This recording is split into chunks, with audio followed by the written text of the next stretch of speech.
وصلی اللہ علی رسولہ الکریم وعلی آلہ الطیبین الطاہرین اللہم صل علی محمد وعلی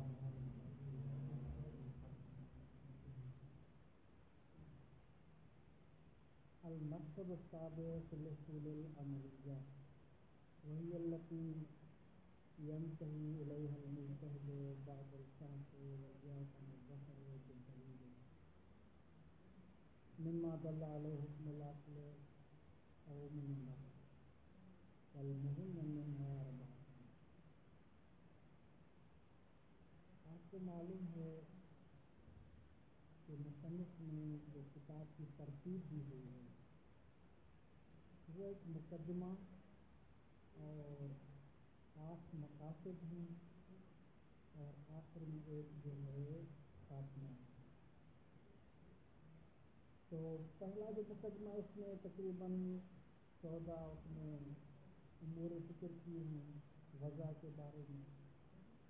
اس کے بعد جو مقصد اول ہے وہ عوامل کے بارے میں ہے اور مقصد ثانی نواہی کے بارے میں. اسی طرح ثالث جو ہے وہ مفاہیم کے بارے میں اور رابع کیا ہے عام و خاص کے بارے میں. پھر خامس کیا ہے مطلق اور مقید. سادس امارات جو کہ ابھی لجنہ کا امتحان ہے. سابع یہ ہمارا اصول عملیہ اور جو 8واں ہے ثامن وہ ہے تعادل و تراضی پر. یہ 8 مقاصد ہے اور آخر میں ہے خاتمہ وہ ہے اجتہاد اور تقلید کے لیے. ابھی جو ہماری بحث ہے وہ مقصد سابع اصول عملیہ کے بارے میں. آپ نے مرحوم مظفر کی کتاب بھی پڑھی ہوگی انشاءاللہ. اس کے بدایت میں اس نے ایک بحث کی ہے تقریباً دوسرے صفحے میں کہ حکم کے 2 قسم ہیں یا حکم واقعی ہے یا حکم ظاہری ہے. حکم واقعی کہتے ہیں کہ جو ذات شے کے بارے میں حکم ہے اس میں کسی قسم کا شک اور جہل دخالت نہیں اس میں رکھتی. ذات شے کا حکم کیا ہے لوح محفوظ میں مثلا نماز ہے اٹھنا بیٹھنا کھانا پینا فلاں چیز کا کیا حکم ہے. جتنے بھی اشیاء اس کے ذات کا حکم اس کا حکم بذات خود کا اس کا حکم کیا ہے واقعی تو اسے کہتے ہیں یہ حکم واقعی ہے. اور اس کے مقابلے میں ہے کہ کسی چیز کا جب علم نہ ہو حکم واقعی جب حکم واقعی کے بارے میں شک ہو کہ اس چیز کا پتہ نہیں حکم واقعی کیا ہے. اب ہمارا وظیفہ عملی کیا ہے کہ اس چیز کو انجام دیں یا نہ دیں. اب مثال کے طور پر کہ عموماً جو مثال دی جاتی ہے کہ مثلا شرط سکن ہے کیا خصوصاً ابھی جو حالات ہے وبائی کورونا کے حوالے سے کیا اس حالات میں ہم جو نماز پڑھیں وہ صلاۃ صحیح ہوگی جماعت کے ساتھ نہیں ہوگی. کوئی بھی مثلا یا انٹرنیٹ اس کا استعمال سے صحیح ہے صحیح نہیں ہے جائز ہے یا جائز نہیں ہے. تو حکم واقعی اگر پتہ نہ ہو تو جب حکم واقعی پتہ نہ ہو تو اس کے بعد اگر جو ہمارا وظیفہ عملی ہوگا اسے اصول عملیہ سے تعبیر کرتے ہیں. اسے حکم ظاہری بھی کہتے ہیں. تو مصنف نے اس کتاب کی ابتدا میں کفایہ کی ابتدا میں مشہور نے ایک تعریف کی تھی اصول کی. اس نے تھوڑے اشکالات کیے اور آخر میں تھوڑا اس کا دنبالہ کیا ایک تھوڑا اضافہ کیا کہ مشہور کو چاہیے کہ اس تعریف میں تھوڑا یہ بھی ایڈ کریں وہی التی جس طرح کا بھی اس نے ذکر کیا کہ التی ینتہی الیہا المجتہد بعد الفحص والیاس عن الظفر بالدلیل. تو کہنا یہ ہے کہ مثلا یا تو کسی چیز کے بارے میں ہمیں مستقیماً پتہ ہوگا ادلہ کے ذریعے سے کہ اس کا حکم کیا ہے یا اس کے بارے میں ہمیں کوئی علم نہیں شک ہے. تو جو اس اب شک کی صورت میں جو وظیفہ عملی ہوگا اسے اصول عملیہ سے تعبیر کیا جاتا ہے. تو اب سیپریٹ کرتے ہیں، یعنی الگ الگ بات کرتے، کہتے ہیں کہ اسے یا دلیل کا نام دیتے ہیں جس کے ذریعے سے ہم حکم واقعی تک پہنچتے ہیں، یا دلیل کہتے ہیں، یا امارہ سے تعبیر کرتے ہیں، یا دلیل اجتہادی کہتے ہیں، اسے تین نام سے موسوم کرتے ہیں، یا فقط اب دلیل کہتے ہیں۔ دلیل سے بندہ پہچان جاتا ہے کہ یہ کس چیز کے حوالے سے بات کر رہا ہے، یعنی اسی چیز کے حکم اولی اور واقعی کیا ہے، یا اسے کہتے ہیں دلیل اجتہادی کہتے ہیں، یا امارات کہتے ہیں۔ جبکہ اب جو وظیفہ عملی ہے کہ کسی چیز کے بارے میں اگر اس کا حکم واقعی معلوم نہ ہو، شک ہو، تو اب جو دلیل یا جو حجت ہمیں اس حکم اور اس کا وظیفہ فعلی تک پہنچائے گی اسے اصل عملی کا نام دیا جاتا ہے، یا اسے دلیل فقاہتی بھی کہتے ہیں، جس طرح کے مرحوم مظفر نے بھی کہا ہوا ہے۔ تو یہ ہے ابھی ہماری بحث ہے کہ جب مجتہد ایک دلیل یعنی دلیل اجتہادی سے مایوس ہو جاتا ہے، ادھر ادھر دیکھتا ہے، جتنے بھی مثلا مضان ہیں مثلا قرآن میں احادیث میں کہ اس چیز کا کیا حکم ہے، اگر اس بحث کے بعد یس یعنی نا امید ہو جاتا ہے تو پھر اب کیا کریں، بالآخر کوئی تو وظیفہ عملی ہونا چاہیے، تو اس کے بعد جو وظیفہ بنتا ہے وہ اصول عملیہ کا درجہ ہے، وہ طبقہ ہے، اس میں اب دیکھے گا کہ اب کون سی اصل جاری ہوگی۔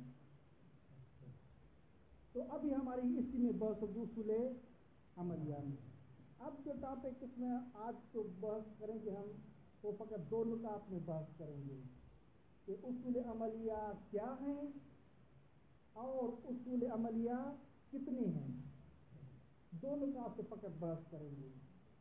اصول عملیہ کیا ہیں اس کی تقریباً جو ہے تمہید میں بحث ہو چکی ہے کہ اصول عملیہ کسے کہتے ہیں، کہ اصول عملیہ وہ ہیں کہ جس کے ذریعے سے مجتہد وظیفہ فعلی جاننا چاہتا ہے، جب حکم واقعی کا پتہ نہیں ہوتا، ٹھیک، تو اب جب حکم واقعی کا پتہ نہیں چل رہا تو اب جو وظیفہ فعلی اور عملی ہے اس میں جو ہمارے لیے معین اور مددگار ہے وہ اصول عملیہ ہوتے ہیں۔ ٹھیک، یہ تمہیدی بحث گزر چکی اور اسے حکم ظاہری کا بھی نام دیا جاتا ہے۔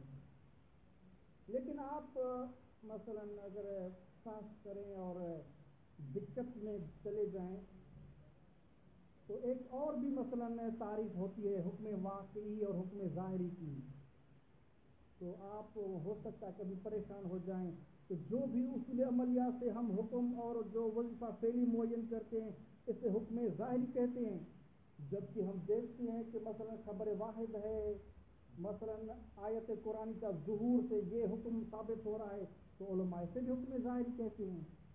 تو یہ آپ کے ذہن میں حکم ظاہری کی یعنی دو کہیں اطلاقات ہیں، ٹھیک، ایک جو امارات سے حکم ہوتا ہے استنباط ہوتا ہے اسے بھی حکم ظاہری کہتے ہیں، لیکن یہ آپ جب دقت کریں گے کہ اس کو کب استعمال کیا جاتا ہے، اس کو کب اطلاق کیا جاتا ہے، یہ اس میں تھوڑا فرق ہے۔ اب بحث ہے دوسرے نقطے کی طرف کہ اصول عملیہ کتنے ہیں، تو مصنف نے کہا کہ اصول عملیہ اگرچہ بہت ہیں لیکن مبحوث عنہا جو ہیں وہ چار ہیں،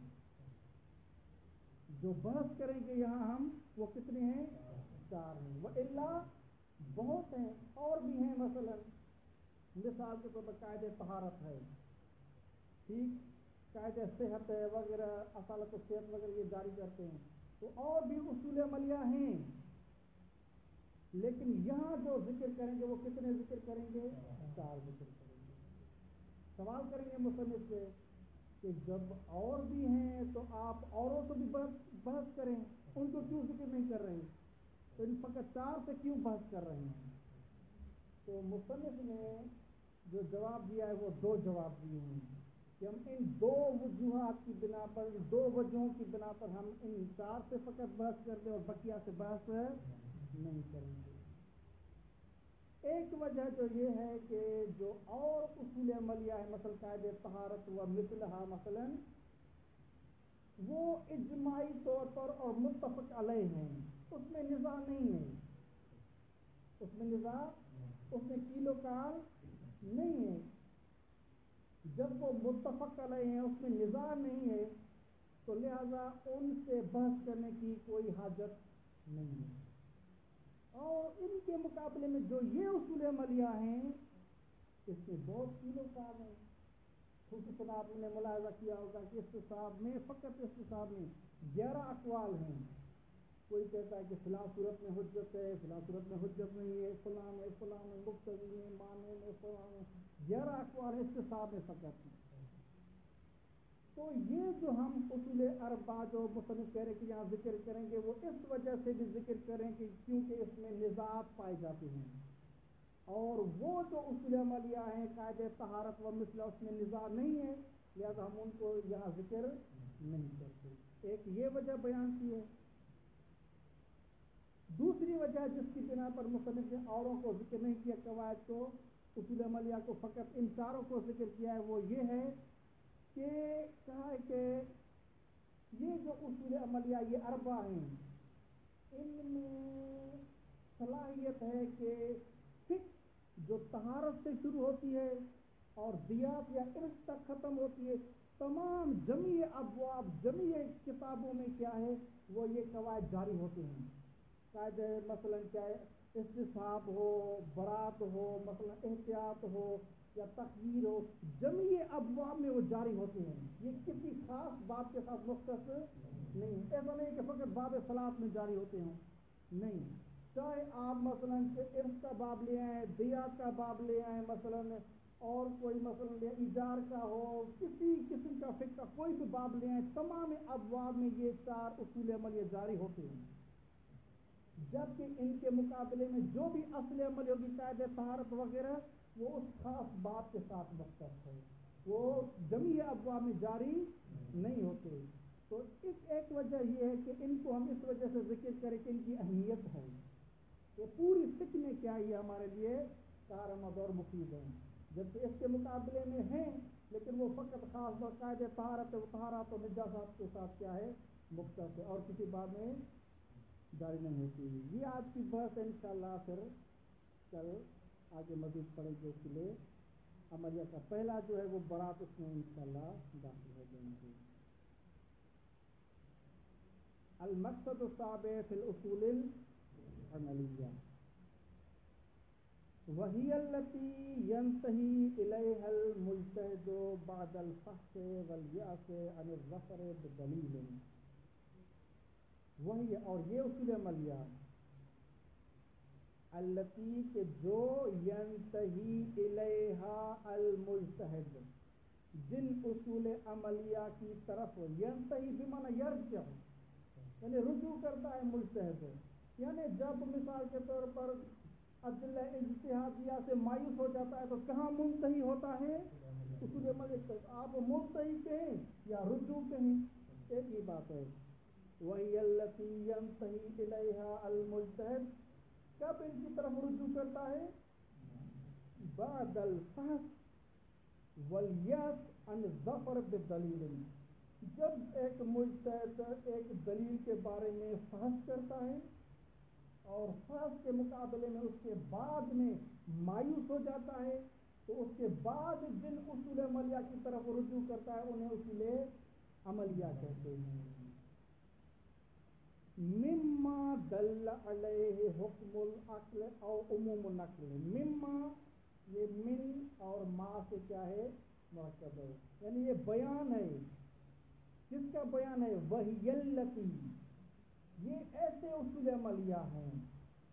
کون سے اصول عملیہ ہے اس کی بیان کریں کہ مما ایسے اصول عملیہ ہیں کہ دل علیہ علیہ کی ضمیر پلٹے کی من ما جو اس کی طرف ہو لیکن ما سے مراد کیا ہے؟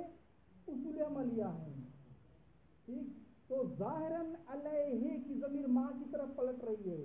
وَإِلَّا کیونکہ ما یہ نمائندہ ہے اصول عملیہ کا لیکن ظاہری ہم کیونکہ ظاہر کے پابند ہے علیہ کی ضمیر ما کی طرف پلٹے گی لیکن علیہ ہاں ہونا چاہیے. وہ کس وجہ سے؟ کیونکہ اصول عملیہ مراد ہے. یعنی باطنی اور معنوی طور پر اصول عملیہ مراد ہے، لیکن ظاہر کے طور پر یہ علیہ ما کی طرف پلٹے گی، اس حوالے سے علیہ ہے۔ مما دل علیہ، یعنی ایسے اصول عملیہ کہ دل علیہ، جن اصول عملیہ پر دلالت کرتی ہیں کون؟ حکم العقل، حکم عقل دلالت کرے گا۔ مثال کے طور پر برات ہے، تو برات کیا ہے؟ اس میں حکم شرعی بھی ہے اور حکم عقلی بھی ہے۔ تو بولے کا بلا بیان، یعنی بلا بیان اگر آپ کسی کو کیا عقاب دے رہے ہیں تو وہ کیا ہے؟ کبھی ہے، تو اسے کہتے ہیں کہ العقاب بلا بیان کبھی، یہ حکم عقلی ہے جو کہ برات کے بارے میں ہے۔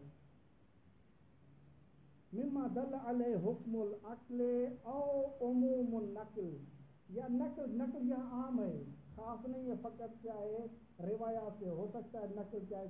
کتاب العزیز بھی ہو، کیونکہ جب ہم آئندہ جب بیان کریں گے برات یا جتنے مسلم الیسار ہیں تو اس میں سے ہم ترتیب سے آئیں گے کون کون سی آیات اس پر دلالت کر رہی ہیں یا کون سی مثلا اس پر روایات دلالت کریں، تو یہاں نقل سے مراد فقط روایات مراد نہ لیں، عام دیں، چاہے وہ قرآن کی آیات ہوں یا احادیث سے طریقہ ہے۔ او عموم النقل، یہ کہ ان کی طرف اشارہ کیا کہ یعنی یہ ایسے نہیں ہے، یعنی ان کے لیے دلیل بھی ہے، یا وہ دلیل حکم عقل ہوگی یا عموم نقل ہوگی۔ والمہم منہا اربعۃ، لیکن والمہم کہہ کے کہا، یہ بتانا چاہتے کہ اور بھی ہیں، لیکن ان میں سے اہم جو ہیں ان میں سے فقط 4 ہیں۔ فَإِنَّ مِثْلَ قَاعِدَةِ الطَّهَارَةِ فِي مَا اشْتَبَهَ طَهَارَتُهُ بِالشُّبْهَةِ الْحُكْمِيَّةِ وَإِنْ كَانَ مِمَّا يَنْتَهِي إِلَيْهَا فِيمَا لَا حُجَّةَ لَا طَهَارَتِهِ وَلَا عَلَى نَجَاسَتِهِ إِلَّا أَنَّ الْبَحْثَ عَنْهَا لَيْسَ بِمُهِمٍّ۔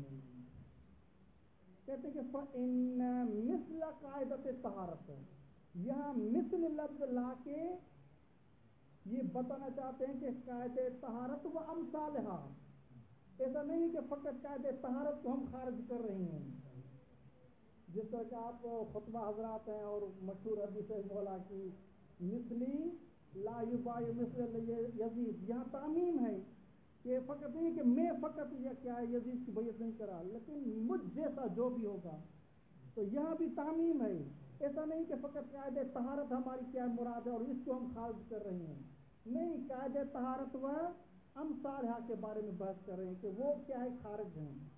فَإِنَّ مِثْلَ قَاعِدَةِ الطَّهَارَةِ، یہ قاعدہ طہارت کہاں؟ فِي مَا اشْتَبَهَ طَهَارَتُهُ، ایک ایسی چیز جس کے بارے میں شبہ ہے طہارت کا، کہ یہ مثلاً پاک ہے یا پاک نہیں ہے، مثلا کوئی پانی ہے، اس کے طہارت و عدم طہارت کے بارے میں پتہ نہیں، فی مشتبہ طہارتہ، جہاں اس کی طہارت کے بارے میں شبہ ہے، خصوصاً مثال کے طور پر ہم کہتے ہیں کہ الکحل، بعض مراجع میں اس کی نجاست کا حکم لگایا ہوا ہے، بعض کہتے ہیں کہ طاہر ہے مثلا، تو یہ وہ ہے کہ مشتبہ طہارت ہے، اس کی طہارت کیا ہے؟ مشتبہ، طاہر ہے یا نہیں ہے، بعض کہتے ہیں کہ اس کو نہ لگاؤ، جو پرفیوم وغیرہ ہیں وہ ہے ان کا کہ مثلا نجس ہے، اس کو نہ لگاؤ، تو بعض کہتے ہیں کہ نہیں یہ نجس نہیں ہے، تو آپ لگا سکتے ہیں پرفیوم وغیرہ، اس میں الکحل ہوتا ہے۔ فی مشتبہ طہارتہ بشبہۃ الحکم، یہاں شبہ حکمیہ ہے، کیونکہ یا ہوتا ہے شبہ حکمیہ یا ہوتا ہے شبہ موضوعیہ۔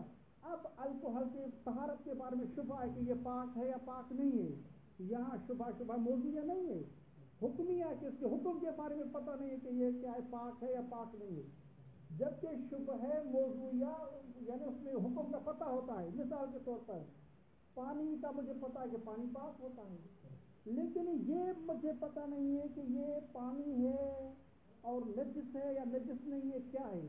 یا مثلا ہم نے کیا ایک سرخی ایک مائل دیکھی تھی، یہ خون ہے یا خون نہیں ہے، یہ عام سا مثلا رنگ ہے، تو اگر خون ہے تو اس کے حکم کا پتہ ہے، اگر عام رنگ ہے تو اس کے بھی حکم کا پتہ ہے، لیکن اب پتہ نہیں چل رہا، یہ شبہ موضوعیہ کہ یہ خون کا مصداق ہے یا عام رنگ کا مصداق ہے، اسے شبہ موضوعیہ کہتے ہیں۔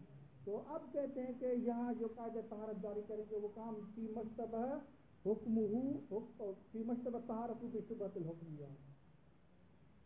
وہ انکان یعنی قاعدے طہارت و امثال جتنے بھی ہیں، وہ انکان یہ جتنے بھی ہیں، مما ان اصول عملیہ میں سے ہیں، ینتہی الیہا یعنی یرجع المجتہد الیہا جن اصول عملیہ کی طرف مجتہد رجوع کرتا ہے، کب رجوع کرتا ہے؟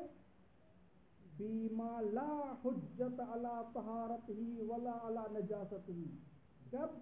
جب کہ اس کے بارے میں لا حجت ہے، یا حجت سے مراد دلیل اجتہادی ہے، ٹھیک ہے، جب مجتہد کے پاس لا حجت علی طہارت ہی اس مشکوک شے کے بارے میں، اس کی طہارت کے بارے میں کوئی حجت اور دلیل اجتہادی نہ ہو، نہ اس کی طہارت کے بارے میں ولا علی نجاست ہی، تو طہارت ہی اور نجاست ہی کی ضمیر جب پلٹے گی وہ فی ما کی طرف پلٹے گی، اور ما سے مراد کیا ہے؟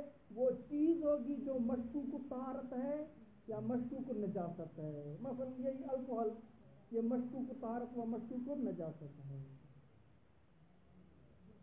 اللہ یعنی ان کے بارے میں کہا کہ ان کی طرف بھی مجتہد رجوع کرتا ہے، لیکن ان کو ہم کیوں مبحوث نہیں کر رہے، ان کے بارے میں کیوں بحث نہیں کر رہے؟ الا ان البحث عنہا، لیکن ان کے بارے میں قاعدہ طہارت و امثالہ کے بارے میں بحث کرنا یہ لیس بمہم، یہ مہم نہیں ہے۔ کیوں مہم نہیں ہے؟ حیث اس کی دلیل ہے، وہ اس وجہ سے مہم نہیں ہے۔